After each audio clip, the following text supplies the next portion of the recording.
अपने electrical interview series के क्रम को जारी रखते हुए हम अगला जो वीडियो लाए हैं वो है 10 डेल्टा टेस्ट के ऊपर। इंटरव्यू पॉइंट ऑफ व्यू से बहुत ही इंपॉर्टेंट टॉपिक है 10 डेल्टा, और ये अलग अलग इक्विपमेंट्स में होता है और इससे रिलेटेड क्वेश्चंस बहुत सारे बनते हैं। तो चलिए वीडियो को शुरू कर लेते हैं।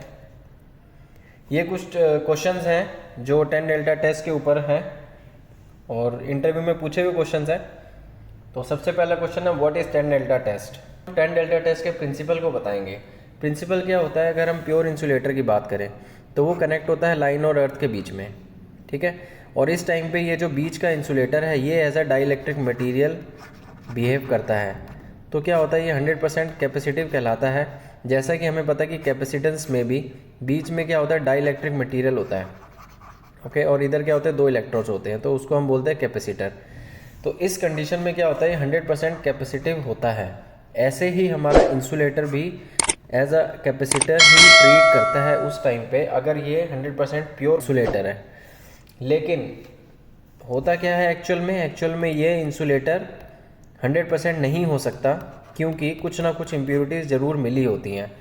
अगर मैं आइडियल कंडीशन की बात करूँ तो कैपेसिटी केस में जो हमारा करंट है वो क्या करता है, 90 करता है वोल्टेज से, ठीक है।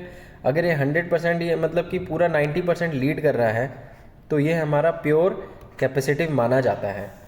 लेकिन एक्चुअल में क्या होता है, ये 100% कैपेसिटिव नहीं होता है। कुछ ना कुछ इसमें इम्प्योरिटीज़ मॉइस्चर ऐड हो ही जाता है, जिससे कि क्या होता है, ये थोड़े से रेजिस्टिव कंपोनेंट भी ऐड हो जाते हैं इसमें। मतलब ड्यू टू एजिंग, एज के साथ साथ क्या होता है, इम्प्योरिटीज़ ऐड होती हैं जैसे कि डर्ट, मॉइस्चर। तो उससे क्या होता है कि लीकेज करंट फ्लो हो सकता है कभी भी कंडीशन में। उसी को ही हमने रोकना होता है और चेक करना होता है टाइम टू टाइम कि इसकी एज कितनी हो चुकी है और अभी कितना हमारा हेल्दी इंसुलेटर है। इसीलिए हम ये 10 डेल्टा टेस्ट को परफॉर्म करते हैं। देखिए ये प्योर इंसुलेटर है, यहाँ पे आईसी लीड कर रहा है पूरा 90 डिग्री, लेकिन यहाँ पे कुछ ना कुछ एंगल जो है कम हो गया, मान लीजिए 85 हो गया, लेकिन इसमें क्या हो रहा है, रेजिस्टिव कंपोनेंट प्रेजेंट है। तो ये जो बीच का एंगल है, ये एंगल जो होता है ना, ये कहलाता है 10 डेल्टा, ओके। और इसको हम बोलते हैं लॉस ऑफ एंगल। इसलिए इस टेस्ट का 2 नाम और है, डिसिपेशन फैक्टर और लॉस ऑफ एंगल टेस्ट और 10 डेल्टा टेस्ट। अगर ये तीनों कहीं भी बोले जाते हैं इसका मतलब इसी टेस्ट की बात हो रही है। अब देखिए एक चीज़ और होती है, 10 डेल्टा को हम इसलिए डिनोट भी करते हैं, अगर हम ट्रिग्नोमेट्री की बात करें तो क्या होता है 10 डेल्टा, परपेंडिकुलर अपॉन बेस, और यहाँ पे परपेंडिकुलर क्या है, आई आर, ओके। और आई सी क्या है, बेस है। तो देखिए ये क्या कहलाता है हमारा, ये रेशियो जो कहलाता है वो हमारा कहलाता है 10 डेल्टा। और ये जितना मिनिमम होगा उतना ही हमारा इंसुलेशन के लिए, इंसुलेटर के लिए अच्छा है।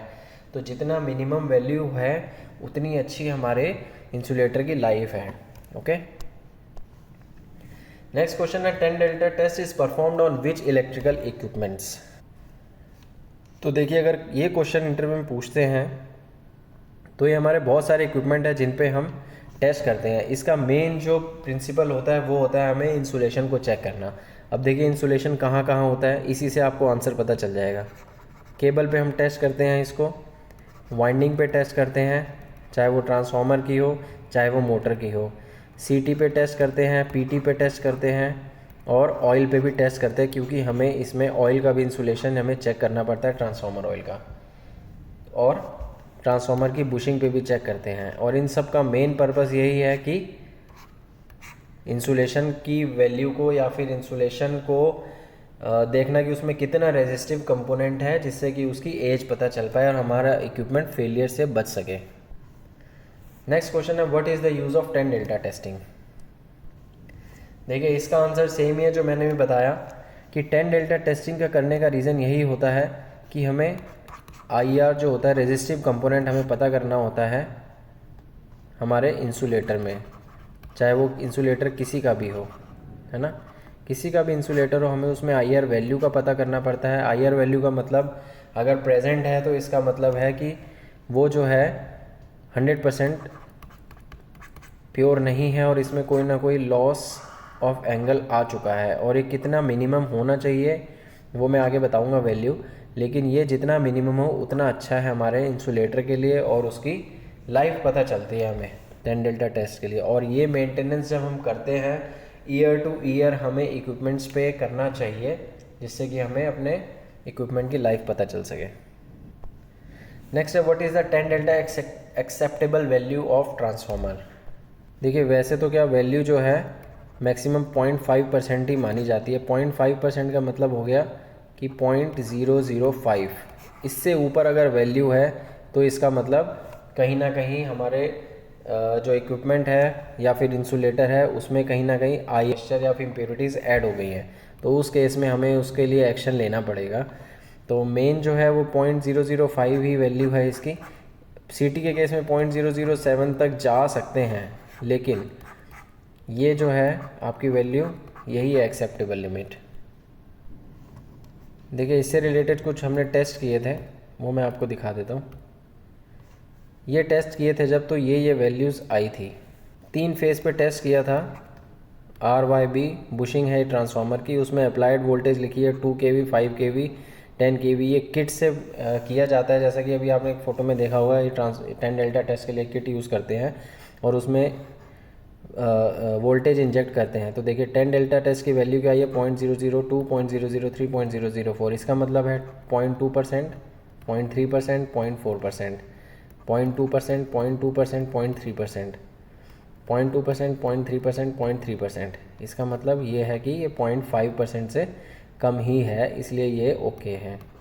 कैपेसिटेंस की वैल्यू भी आती है किट से, ये पिको फेरेड में होता है। देखिए कंसिस्टेंट वैल्यू आ रही है 296.4 पिको फेरेड, और लीकेज करंट जो है वो बहुत ही मिनिमम है 0.1, 0.47, 0.97।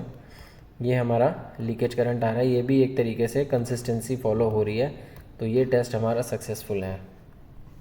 अब देखिए नेक्स्ट क्वेश्चन है what does a high 10 delta mean. इसका मतलब ये है कि अगर कोई भी हाईएस्ट वैल्यू आ रही है, मान लीजिए 0.1% आ रहा है, 0.2% आ रहा है, तो इसका मतलब क्या है? इसका मतलब ये है कि जो हमारा ये एंगल है ये बहुत ही ज़्यादा हो गया है, और ये एंगल अगर हमारा ज़्यादा हो गया है 0.5% से ऊपर हो गया है, मतलब कि ये कितना है, 90 डिग्री है। ओके, तो 89.5% तक ही अलाउेबल है। अगर ये 88% हो गया तो इसका मतलब हमारी इम्प्यूरिटीज़ ऐड हो गई हैं और इसको चेंज करने की ज़रूरत है। कोई भी इक्विपमेंट जो हम चेक कर रहे हैं वो अनहेल्दी है। नेक्स्ट क्वेश्चन है what is the meaning of negative 10 delta. Negative 10 delta mean का मतलब ये है कि हमारे इंसुलेशन जो है जिसको हम चेक कर रहे हैं, जिस पे टेस्ट कर रहे हैं, उसकी हालत बहुत ख़राब है। उसमें कहीं ना कहीं कंसनट्रेटेड मॉइस्चर है, वाइंडिंग बुशिंग जो है कहीं कंटेमिनेशन, फिर कार्बनाइज्ड है। ओके, इसमें क्या होता है कि लीकेज करंट पास होने की ज़्यादा चांसेस होते हैं। नेक्स्ट है what is the difference between megger and 10 delta test. अब देखिए मेगर और 10 डेल्टा टेस्ट में एक चीज़ कॉमन ये है कि हम इंसुलेशन की वैल्यू पता करते हैं, लेकिन ये बहुत ही अलग है दोनों टेस्ट। हम क्या करते हैं, मेगर में केवल और केवल उसके इंसुलेशन का वैल्यू फाइंड आउट कर पाते हैं कि कितना उसका इंसुलेशन IR वैल्यू है। वो आता है आपका मेगा ओम में, गीगा ओम में, या फिर इनफाइनाइट है, जो भी वैल्यू आता है उसमें वोल्टेज इंजेक्ट करके हम फाइंड आउट करते हैं। ठीक है, लेकिन 10 डेल्टा टेस्ट में एक पूरी प्रॉपर हमें किट चाहिए है, जो कि बहुत ही कॉस्टली पड़ती है, लेकिन मेगर में कोई कॉस्टली नहीं होता है। ओके, एक 500 रुपये के मेगर से भी हम इजीली चेक कर सकते हैं।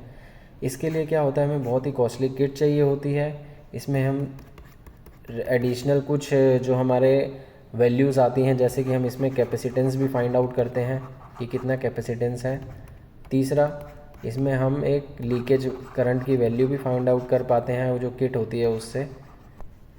इसके अलावा एक इम्पॉर्टेंट जो डिफरेंस है वो ये है कि हम मेगर में हम DC वोल्टेज को इंजेक्ट करते हैं, लेकिन 10 डेल्टा टेस्ट में हम AC वोल्टेज को इंजेक्ट करके हम टेस्ट फाइंड आउट करते हैं। ओके, और 10 डेल्टा टेस्ट से क्या फाइंड आउट होता है, degree of degradation of material find करते हैं हम। अब देखिए कि ग्राफ है जिससे ये समझ में आ रहा है कि अगर कोई न्यू इंसुलेटर का हम 10 डेल्टा टेस्ट करें या फिर ओल्ड इंसुलेशन का 10 डेल्टा टेस्ट करें तो क्या आता है। देखिए ये एक रिपीटेटिव प्रोसेस है। पहले कुछ वैल्यू दी जाती है, पहले 2 kV दी जाती है, 5 kV दी जाती है, फिर 10 kV दी जाती है। उस टाइम पे आपकी वैल्यू क्या आ रही है ये डिपेंड करता है। अगर 1% के आसपास आ रही है हायर वोल्टेजेस में भी देखिए ये इससे ज़्यादा नहीं बढ़ रहा है। इसका मतलब ये है कि पहले ये वैल्यू आई, फिर ये वैल्यू आई, फिर ये, और ये बहुत ही माइनर सा इंक्रीज़ हो रहा है। इसका मतलब ये इंसुलेशन ओके है। लेकिन अगर ओल्ड इंसुलेशन है या फिर कोई हमारा फॉल्टी इंसुलेशन है, उस केस में देखिए कैसे ग्राफ बढ़ेगा। अगर हमने मान लीजिए यहाँ 2 kV दिया, यहाँ 5 kV दिया, यहाँ 10 kV दिया, तो धीरे धीरे ये ग्राफ एकदम से लीनियर टाइप से बढ़ रहा है, जो कि हमारे इंसुलेटर की हेल्दीनेस को सही नहीं ठहराता है। और ये कहता है कि हमारा इंसुलेशन जो है उसकी वैल्यू डिग्री ऑफ डिग्रेडेशन बहुत ज़्यादा है और कहीं ना कहीं उसमें मॉइस्चर या इम्प्योरिटीज़ ऐड हैं। अगर आपको वीडियो पसंद आई और इंटरेस्टिंग वीडियोस को देखने के लिए और अपनी इलेक्ट्रिकल नॉलेज को गेन करने के लिए इस चैनल को सब्सक्राइब कीजिए, इलेक्ट्रिकल प्रैक्टिकल फंडा।